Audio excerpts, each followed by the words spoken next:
Selamat sore, terima kasih untuk waktu dan kesempatan yang diberikan kepada saya. Di sini saya akan mempresentasikan materi tentang standar sarana dan prasarana sekolah. Nah, untuk presentasi kali ini saya hanya akan membahas bagian 1 dari standar sarana dan prasarana sekolah ini. Yang mana untuk bagian 1 itu terdiri dari bab 1 sampai dengan bab 5. Nah, langsung saja untuk bab 1 itu tentang pemeliharaan sarana dan prasarana sekolah. Nah, dalam pemeliharaan sarana dan prasarana sekolah ini ada beberapa poin penting yang harus kita perhatikan. Yang pertama adalah hakikat pemeliharaan gedung. Nah, pemeliharaan gedung adalah suatu kegiatan untuk melaksanakan. Jadi pemeliharaan gedung itu adalah kegiatan yang berupa kegiatan yang dilakukan dan berupa pengaturan, penjagaan, pencegahan, serta tindakan yang dilakukan secara terus-menerus agar sarana dan prasarana sekolah yang ada itu dalam keadaan baik, aman, dan nyaman. Nah, sehingga pemeliharaan pihak sekolah melakukan pemeliharaan gedung sekolah dengan tujuan yang pertama di sini dijelaskan bahwa untuk mengoptimalkan pemakaian umur bangunan. Nah, untuk mengoptimalkan pemakaian umur bangunan. Nah, biasanya semakin lama atau semakin tua suatu bangunan itu akan semakin terlihat tidak terawat jika kita tidak melakukan perawatan atau pemeliharaan dengan baik. Yang kedua di sini dijelaskan bahwa untuk menjamin kesiapan operasional penggunaan gedung dan penunjangnya, sehingga kegiatan yang boleh terjadi di lingkungan sekolah itu dapat terjadi atau dapat dilakukan secara optimal. Nah, yang ketiga itu untuk menjamin keandalan bangunan melalui kegiatan pengecekan secara rutin dan teratur. Jadi untuk menjamin keandalan suatu bangunan atau di dalam artian di sini yang kita bahas adalah sarana dan prasarana sekolah itu perlu dilakukan pengecekan secara rutin dan teratur. Nah, dan yang terakhir di sini dikatakan bahwa untuk menjamin keselamatan orang atau siswa yang menggunakan gedung beserta sarana penunjangnya. Nah, bagian yang kedua adalah manfaat pemeliharaan gedung. Nah, apa sih manfaat dari kita memelihara gedung atau memelihara sarana prasarana yang ada di sekolah ini? Nah, di sini dijelaskan bahwa yang pertama, jika gedung beserta sarana penunjangnya terpelihara dengan baik, umur bangunan dan komponen-komponen bangunan akan awet. Jadi jika kita merawat sarana dan prasarana sekolah dalam artian di sini bangunannya atau sarana prasarana yang ada di sekolah, maka akan sarana dan prasarana yang ada di sekolah itu akan awet atau tahan lama. Yang kedua di sini, pemeliharaan yang dilakukan secara rutin menjadikan jarang terjadi kerusakan komponen bangunan. Nah, jika jarang terjadi kerusakan komponen bangunan, otomatis biaya untuk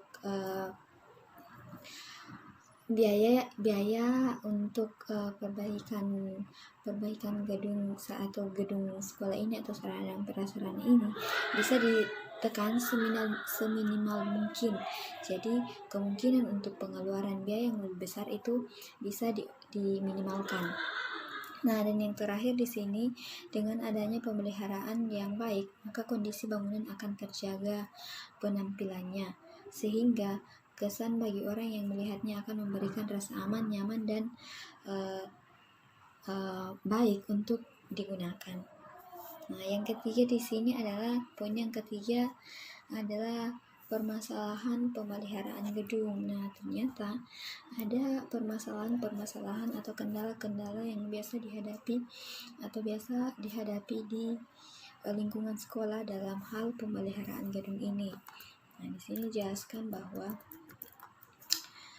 Adapun masalah yang sering timbul dalam upaya pemeliharaan sarana dan prasarana sekolah ini, di samping keadaan fisik bangunan, mungkin karena umur bangunan yang sudah sangat lama atau sudah tua, itu ada faktor pemicu lain, misalnya dari siswa, guru, ataupun kepala sekolah, komite sekolah, ataupun masyarakat sendiri, baik yang tidak disengaja maupun tidak sengaja, itu juga menjadi permasalahan dalam pemeliharaan sarana dan prasarana di sekolah berupa gedung sekolah misalnya. Nah, banyak sekali hal-hal yang mungkin dilakukan oleh pihak-pihak yang tadi saya sudah sebutkan, baik yang disengaja maupun yang tidak disengaja. Selanjutnya poin yang keempat adalah upaya mengatasi permasalahan. Nah, seperti yang tadi saya jelaskan di atas bahwa ada permasalahan yang kemungkinan dialami pada saat pemeliharaan dalam pemeliharaan sarana dan prasarana ini. Nah, mungkin itu disebabkan dari siswa, guru, atau pihak-pihak terkait. Nah, baik yang tidak disengaja maupun yang disengaja. Nah, bagaimana upaya untuk mengatasi permasalahan ini? Nah, kita lihat di sini dijelaskan bahwa beberapa upaya yang dapat dilakukan dalam menangani permasalahan tersebut. Di antaranya, yang pertama di sini dijelaskan bahwa membangkitkan rasa memiliki kepada siswa. Jadi kita harus membangkitkan rasa memiliki kepada siswa, menumbuhkan rasa memiliki kepada siswa, sehingga dengan menumbuhkan rasa memiliki kepada siswa, otomatis siswa akan dengan sendirinya menjaga atau memelihara sarana dan prasarana yang ada di sekolah tersebut. Yang kedua adalah membina siswa untuk disiplin dengan cara yang efektif dan diterima oleh siswa. Yang ketiga adalah memupuk rasa tanggung jawab siswa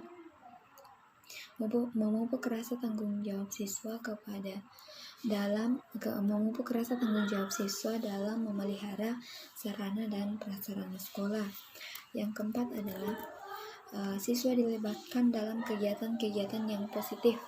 Misalnya di sini yaitu piket harian yang diatur oleh masing-masing pengurus yang ada dalam kelas, misalnya diatur oleh ketua kelas. Piket harian ini wajib dilakukan setiap hari. Yang kelima adalah sarana dan prasarana gedung sekolah disiapkan secara prima sehingga tidak mudah untuk rusak. Jadi sarana dan prasarana ini juga disiapkan secara prima untuk mengoptimalkan kerusakan yang mungkin akan terjadi. Yang keenam di sini jelaskan memberikan arahan atau pengaruh yang dapat menyebabkan guru tergerak untuk melaksanakan tugas dan kegiatannya secara bersama-sama melakukan upaya pemeliharaan. Nah, yang berikut adalah atau yang terakhir adalah melakukan pembinaan dan kerjasama dengan masyarakat luar sekolah untuk andil dalam menjaga gedung secara bersama-sama. Nah, ini ada kaitannya dengan masyarakat. Jadi kita berkontribusi dengan masyarakat setempat untuk kita bersama-sama menjaga dan memelihara sarana dan prasarana yang ada di sekolah. Dan poin yang berikutnya adalah macam-macam kegiatan pemeliharaan. Nah, macam-macam kegiatan pemeliharaan sarana dan prasarana sekolah. Di sini yang pertama adalah pemeliharaan secara rutin. Artinya, pemeliharaan secara rutin ini dilakukan setiap hari. Misalnya, menyapu halaman, membersihkan ruang kelas, dan lain sebagainya. Yang kedua adalah pemeliharaan periodik atau berkala. Pemeliharaan periodik atau berkala ini adalah pemeliharaan yang dilakukan dalam kurun waktu tertentu dan terencana. Yang ketiga adalah pemeliharaan skala prioritas atau darurat. Nah, pemeliharaan skala prioritas atau darurat ini adalah kegiatan pemeliharaan yang dilakukan secara tidak terencana karena sesuatu hal yang berhubungan atau yang menyangkut segi keamanan, kenyamanan, suasana belajar mengajar di sekolah tersebut. Nah, dan yang terakhir adalah pemeliharaan preventif. Nah, pemeliharaan preventif ini ialah perawatan yang dilakukan dalam selang waktu tertentu dan pelaksanaannya dilakukan secara rutin dengan beberapa kriteria yang telah ditentukan sebelumnya. Nah, pada dasarnya perawatan preventif ini merupakan cara perawatan sarana dan prasarana yang dilakukan sebelum sarana dan prasarana tersebut mengalami kerusakan. Jadi, pemeliharaan preventif ini bisa dikatakan sebagai pemeliharaan pencegahan sebelum terjadinya kerusakan yang mungkin akan terjadi di waktu yang akan datang. Nah, poin yang keenam atau poin yang terakhir adalah pemeliharaan yang dapat dilakukan. Nah, pemeliharaan apa saja yang dapat dilakukan? Nah, di sini dijelaskan bahwa pemeliharaan berdasarkan kurun waktu tertentu. Nah, pemeliharaan berdasarkan kurun waktu tertentu ini dibagi lagi menjadi dua bagian. Yang pertama adalah pemeliharaan setiap hari. Pemeliharaan setiap hari itu adalah pemeliharaan yang dilakukan wajib setiap hari. Seperti yang tadi saya sudah jelaskan di pembahasan sebelumnya bahwa pemeliharaan setiap hari ini misalnya piket kelas dan lain sebagainya. Yang kedua adalah pemeliharaan berkala. Pemeliharaan berkala ini ialah pemeliharaan yang dilakukan dalam jangka waktu tertentu sesuai dengan petunjuk penggunaan bangunan. Nah, misalnya 2 atau 3 bulan sekali atau dan lain sebagainya seperti yang sudah ditetapkan dari pihak sekolah tersebut. Nah, yang kedua adalah berdasarkan usia bangunan. Nah, berdasarkan usia bangunan, jadi seperti yang kita ketahui bersama bahwa semakin tua atau semakin lama usia bangunan, otomatis kan banyak kemungkinan kerusakan yang akan terjadi, apalagi kalau tidak dirawat. Nah, maka dari itu sebelum kerusakan itu terjadi, maka sebelum usia bangunan yang sudah ditentukan sebelumnya, ada baiknya kita melakukan perawatan supaya sarana dan prasarana yang ada bisa terawat, terjaga dengan baik.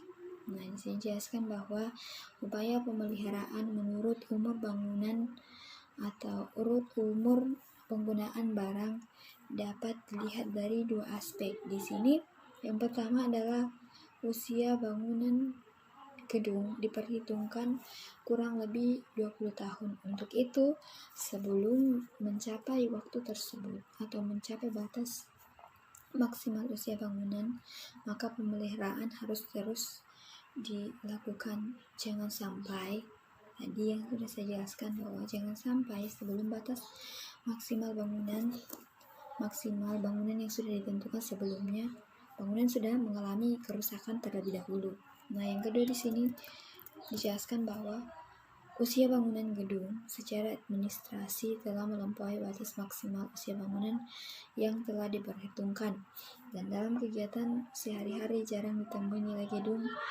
dengan keadaan secara fisik telah 0%. Nah, sebab kalau terjadi hal yang demikian, jelas telah mengganggu kelancaran kegiatan sehari-hari. Nah, jika ada kerusakan bangunan, otomatis kan pasti mengganggu kegiatan-kegiatan yang mungkin akan terjadi, lebih khusus kegiatan belajar mengajar yang akan terjadi di sekolah. Kita masuk pada bab 2. Bab 2 di sini adalah manajemen pemeliharaan sarana dan prasarana sekolah. Nah, bagaimana memanajemen atau mengatur pemeliharaan sarana dan prasarana sekolah? Nah, kita lihat. Yang pertama adalah pengorganisasian. Manajemen sekolah sepenuhnya bertanggung jawab terhadap seluruh kegiatan pemeliharaan, termasuk di dalamnya adalah membentuk kelompok tugas atau menunjuk seseorang yang terlibat dalam pelaksanaannya, sehingga dalam mewujudkan pengorganisasian, yaitu menyangkut perumusan rincian pekerjaan, tugas, serta kegiatan adalah berdasarkan hierarki organisasi dan dari orang-orang yang memiliki kesanggupan dalam melaksanakannya secara optimal untuk mencapai tujuan yang lebih efektif dan efisien. Nah, poin yang kedua dari sebelah pengorganisasian, yang kedua adalah organisasi. Organisasi tadi juga sangat penting.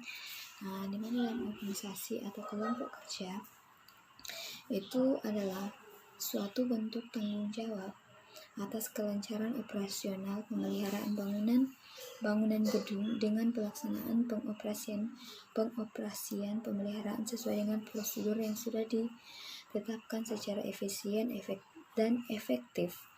Untuk itu dibutuhkan organisasi dengan ketentuan. Ada beberapa ketentuan yang dibutuhkan dalam suatu organisasi untuk mengatur atau memanage pemeliharaan sarana dan prasarana sekolah ini. Yang pertama adalah seluruh personil mempunyai tugas, tanggung jawab, dan wewenang yang jelas dan teratur. Yang kedua adalah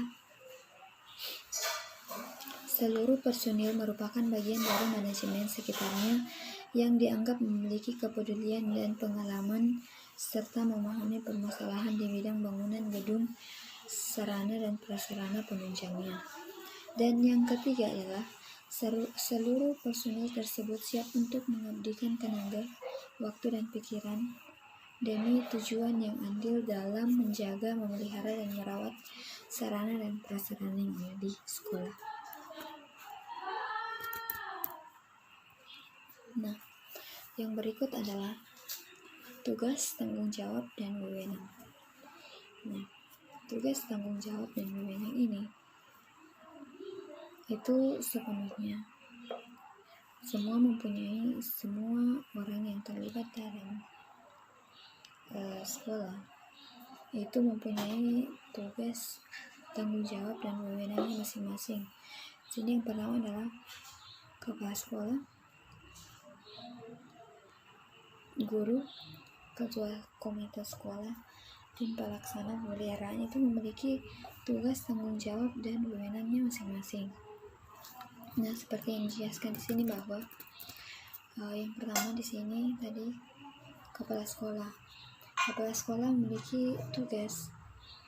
Di sini dijelaskan kepala sekolah memiliki tugas bersama-sama dengan komite sekolah menunjuk personil yang akan dilibatkan dalam kegiatan pemeliharaan gedung bangunan sekolah. Yang kedua adalah membina hubungan kerjasama yang baik dengan guru, komite sekolah, wali murid, dan masyarakat yang ditunjuk selaku personil yang dilibatkan dalam kegiatan pemeliharaan. Dan yang terakhir adalah mengkoordinasi seluruh personil yang sudah ditunjuk dengan memberikan arahan kebijakan, informasi, dan bimbingan dalam melaksanakan pemeliharaan gedung.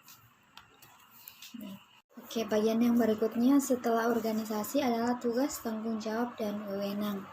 Nah, personil yang ditunjuk dan masuk dalam organisasi kegiatan pemeliharaan gedung sekolah masing-masing memiliki tugas, tanggung jawab, dan wewenangnya masing-masing. Di sini tugas, tanggung jawab, dan wewenang. Yang pertama yang dijelaskan di sini adalah kepala sekolah. Nah, apa tugas kepala sekolah dalam memanajemen atau mengatur pemeliharaan sarana dan prasarana ini? Yang pertama di sini dijelaskan bahwa tugasnya adalah bersama-sama dengan komite sekolah menunjuk personil yang akan dilibatkan dalam kegiatan pemeliharaan gedung sekolah. Yang kedua adalah membina hubungan kerjasama yang baik dengan guru, komite sekolah, wali siswa atau wali murid, dan masyarakat yang ditunjuk selaku personil yang dilibatkan dalam kegiatan pemeliharaan. Yang berikut adalah mengkoordinasi seluruh personil yang ditunjuk dan memberikan arahan atau kebijakan, informasi, dan bimbingan dalam melaksanakan pemeliharaan gedung sekolah. Nah, tadi itu tugas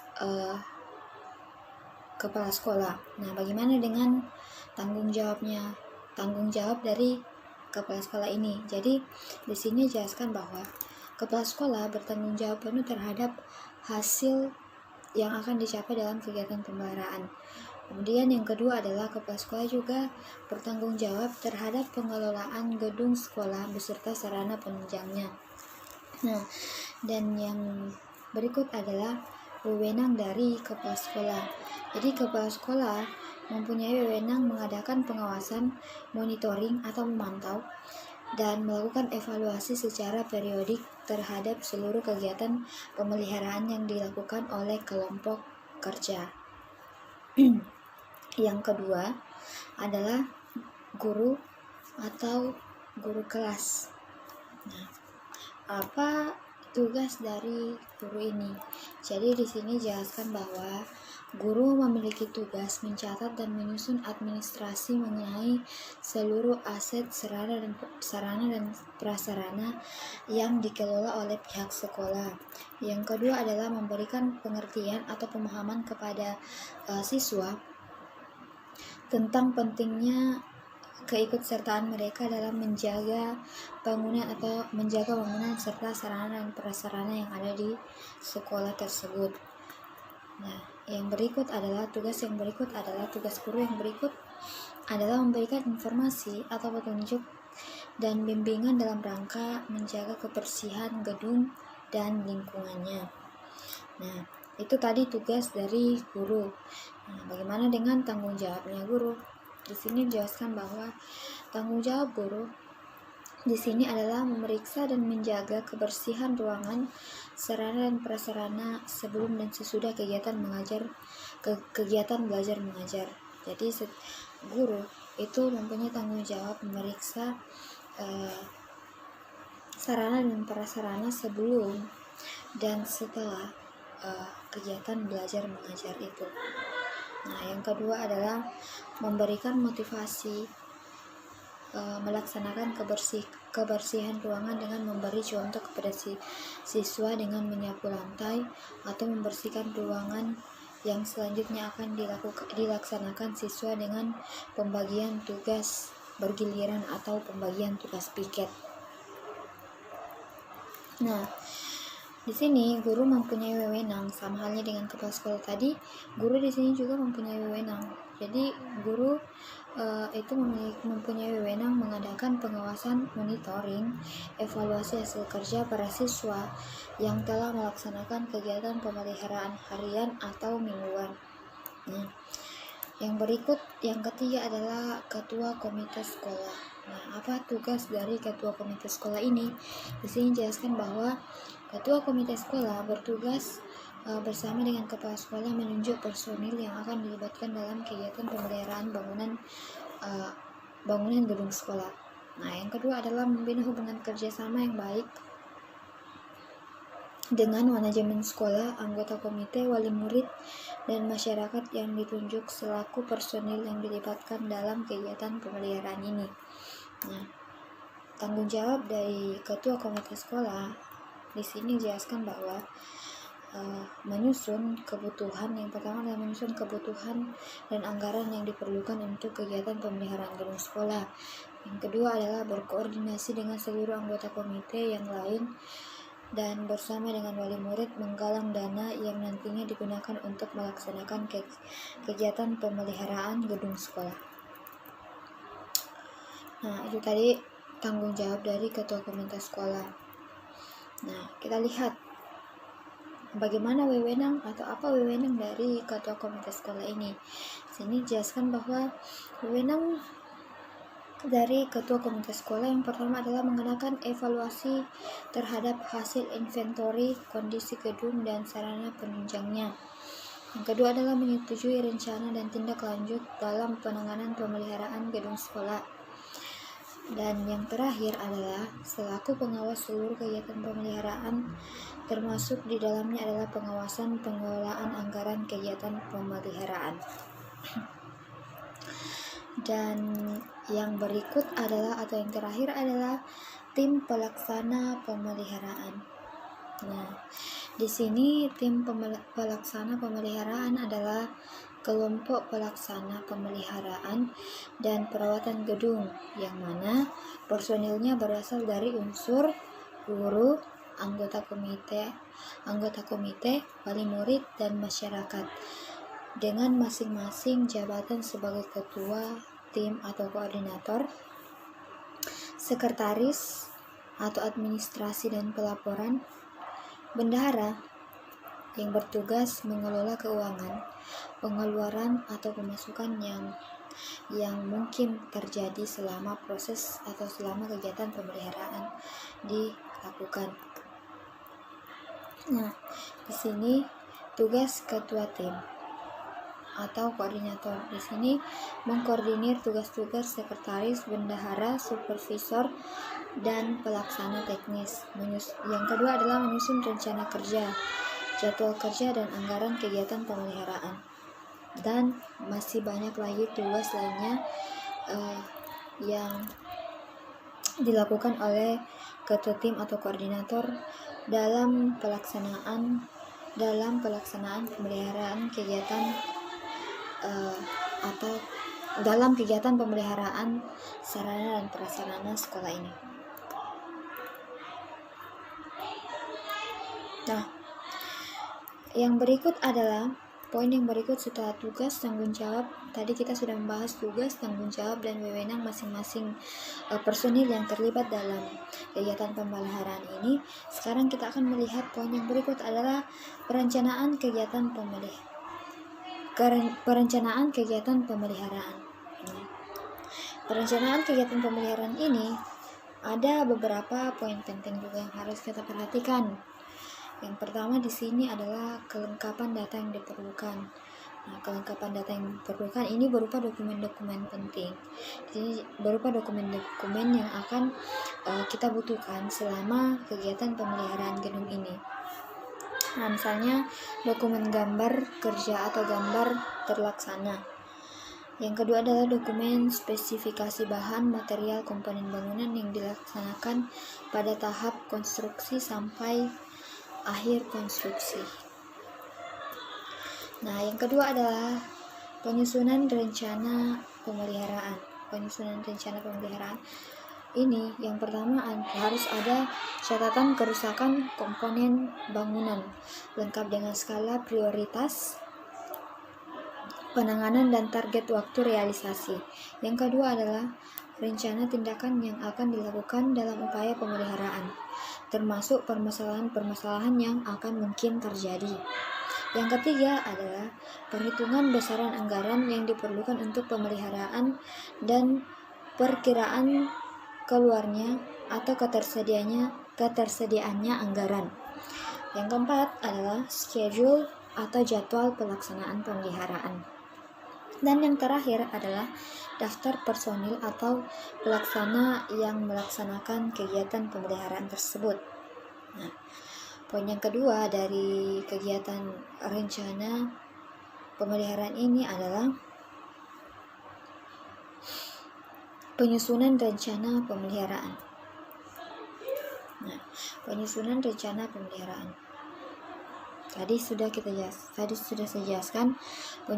Yang kedua adalah penyusunan rencana pemeliharaan, sudah saya jelaskan tadi. Yang ketiga adalah monitoring atau pemantauan. Jadi kegiatan di sini jelaskan bahwa kegiatan monitoring dilakukan dengan menyusun daftar atau checklist pemeliharaan yang akan dilaksanakan secara berkala.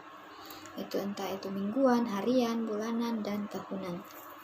Nah, daftar ini nantinya akan dijadikan acuan bagi pihak sekolah untuk bahan kajian dari proses pemeliharaan yang akan dilakukannya. Nah, yang keempat adalah pemeliharaan anggaran pemeliharaan. Nah, anggaran pemeliharaan ini sendiri adalah hal yang amat penting dan permasalahan yang selalu dihadapi oleh manajemen sekolah, karena ketidaktersediaan dan ketidaktersediaannya dana untuk melaksanakan pemeliharaan gedung secara menyeluruh. Nah, untuk itu perlu kita rencanakan anggaran dari pemeliharaan sarana dan prasarana yang nantinya akan kita laksanakan. Dan poin yang kelima adalah pengelolaan anggaran pemeliharaan. Nah, untuk mewujudkan transparansi dan akuntabilitas dalam pengelolaan anggaran, baik aliran dana masuk maupun aliran dana yang keluar, itu perlu ditunjuk seseorang yang akan bertanggung jawab di bidangnya. Nah, seorang itu yang dinamakan bendahara, yang akan mencatat, tugas dari seorang bendahara nanti yang akan mencatat pemasukan ataupun pengeluaran anggaran yang masuk dan yang keluar untuk kegiatan pemeliharaan sarana dan prasarana ini, sehingga dana yang ada bisa digunakan secara terstruktur dan ada catatan dari si bendahara, karena sudah ada seseorang atau bendahara yang ditunjuk untuk melaksanakan tugas dan tanggung jawabnya untuk mengelola keuangan, dalam hal ini keuangan untuk kegiatan pemeliharaan sarana dan prasarana sekolah. Nah, selanjutnya kita masuk di bab yang baru, yaitu bab 3. Bab 3 tentang pengorganisasian kegiatan pemeliharaan. Pengorganisasian kegiatan pemeliharaan. Poin yang pertama yang harus kita lihat adalah penanganan pemeliharaan. Jadi, bagaimana penanganan pemeliharaan dari pengorganisasian kegiatan pemeliharaan sarana dan prasarana yang ada di sekolah. Nah, di sini jelaskan bahwa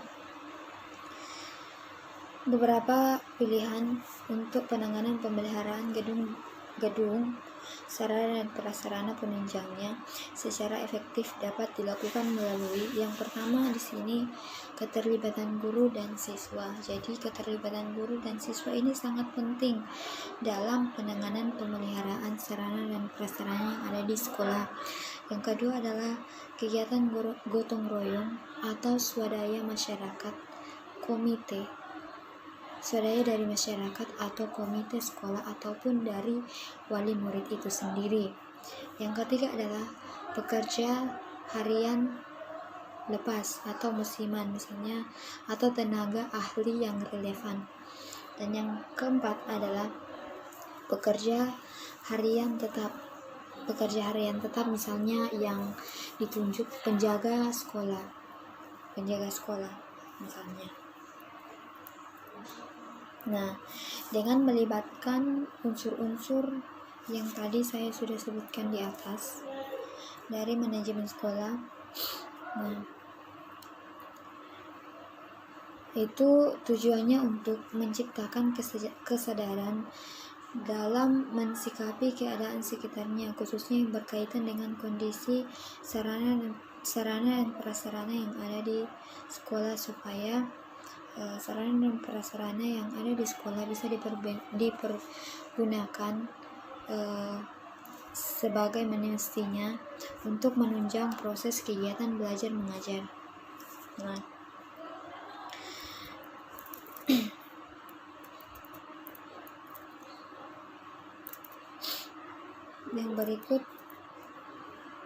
poin yang berikut adalah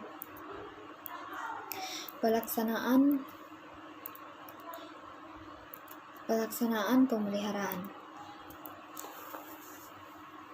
Nah, pelaksanaan pemeliharaan ini dilakukan, yang pertama dilakukan kegiatan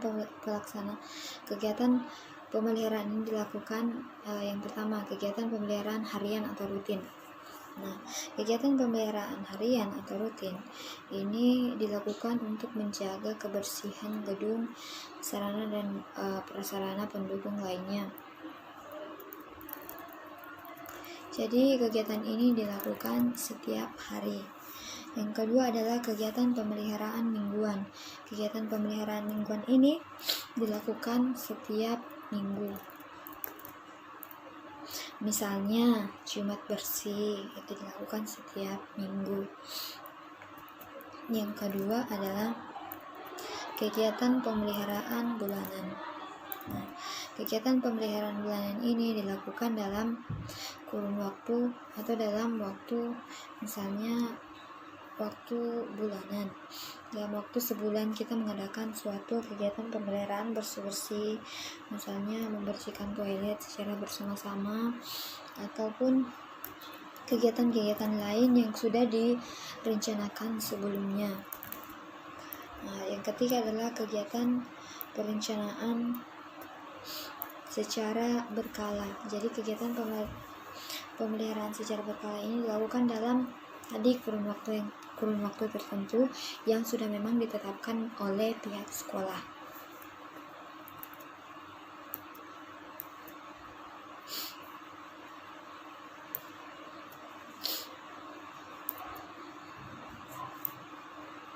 Nah, kita masuk pada bab yang berikut, bab 4, petunjuk penggunaan sarana dan prasarana sekolah. Nah, ternyata dalam penggunaan sarana dan prasarana itu ada beberapa petunjuk yang harus kita pahami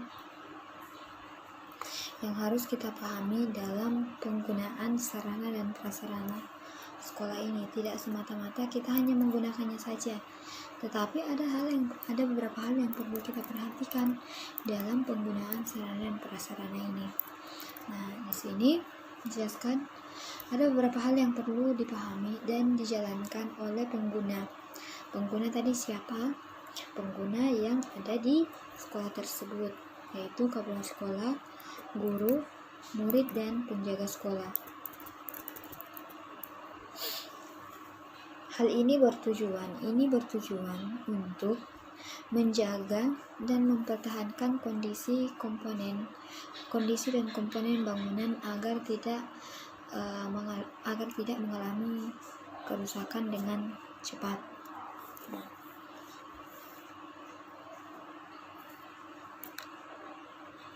jadi penting sekali petunjuk penggunaan. Jadi tadi petunjuk penggunaan sarana dan prasarana ini sangat penting karena tujuannya untuk